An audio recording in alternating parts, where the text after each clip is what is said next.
Okay, Algebra 1, 7.2. This is our intro to factoring. We'll spend a lot of time the rest of the year on factoring. The reason is it's the most powerful tool that we have for solving equations that are nonlinear. Okay, so a linear equation, I have a method. Get all the x's on one side, everything that's not an x on the other. So 5x plus 5 equals 4x plus 7. Subtract the 4x. X plus 5 equals 7, subtract the 5, x equals 2. So I have a method that works for every linear. Get the x's on one side, everything that's not an x on the other. Now, if I look at a nonlinear, such as this, second degree polynomial, this one can be written as x plus 1 times x minus 3. How do I know that? X plus 1, x minus 3. When you multiply that, you get x squared, x minus 3x minus 3, so that's x squared minus 2x minus 3. Now the reason it's good to have it in factored form is because what this is saying is you've got something times something equals 0. So x plus 1 times x minus 3 equals 0. In other words, you've got two things multiply to 0. Well, once you know that two things multiply and give you 0, one of those things has to be 0.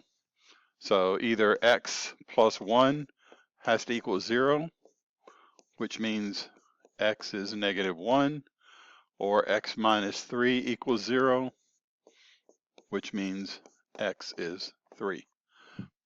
So over here it was,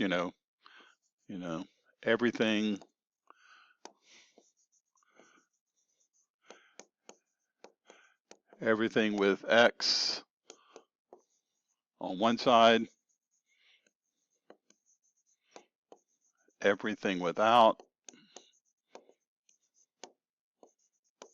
on the other. But just going from a linear first degree to second degree, it gets a little bit more complicated.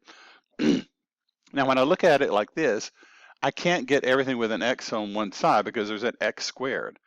I could move the 3 to the other side. I could get x squared minus 2x equals 3, but I can't solve for x. If I add 2x, there's an x on the other side, so I can't get x isolated by itself. So we're going to cover several different methods of factoring. Just think of these as like tools in a toolbox. You got to know when to use what tool. The first method, it's going to be the easiest, but you should always do the greatest common factor.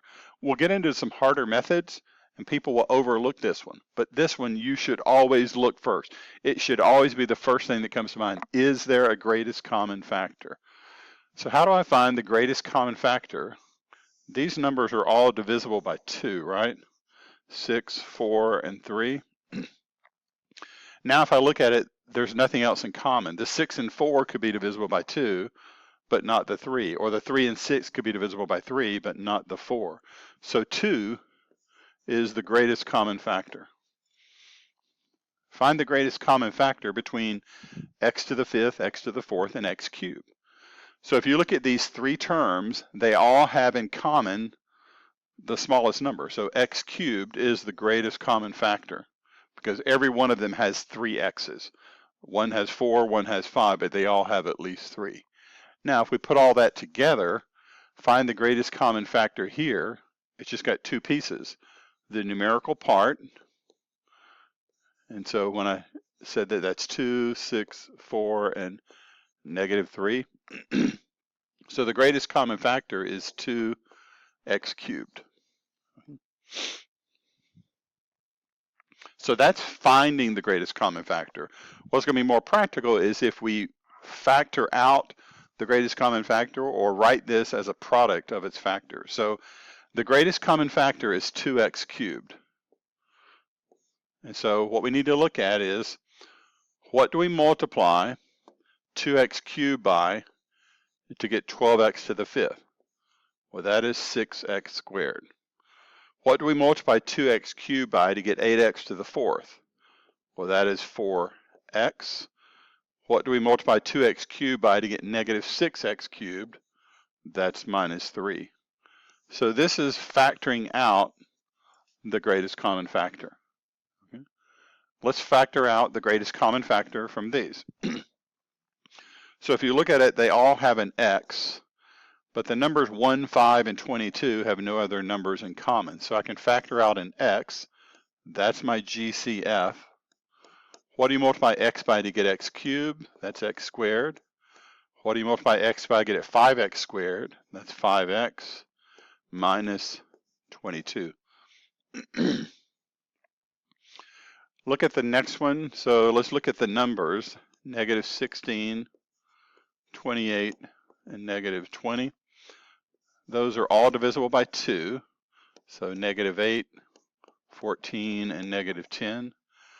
Those are all divisible by 2. So negative 4, 7, and negative 5. So that means my greatest common factor is 4. So 4, and then if you look at the y's, it's going to be 4y squared.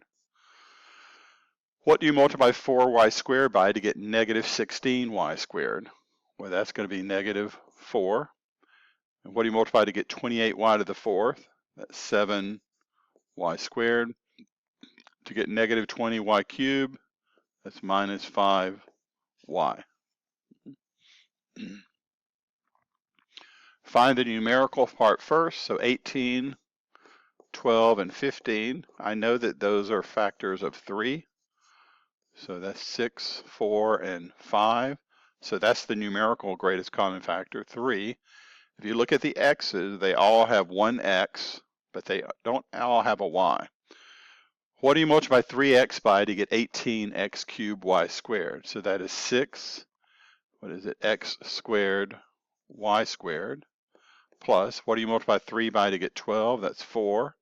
X to get x squared, that's x, and then y, plus, and then that would be a 5.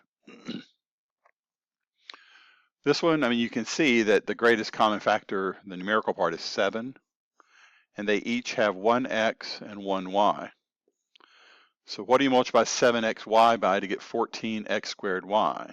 That's 2x minus 3.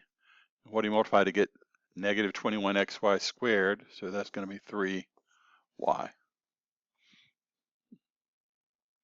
Now, that's it with the greatest common factor. We've done this before. That should lead you up into the homework for this section. That's the material that we have for the quiz. We're going to get into the harder factoring methods after the quiz, but the greatest common factor should be the first one that you always try.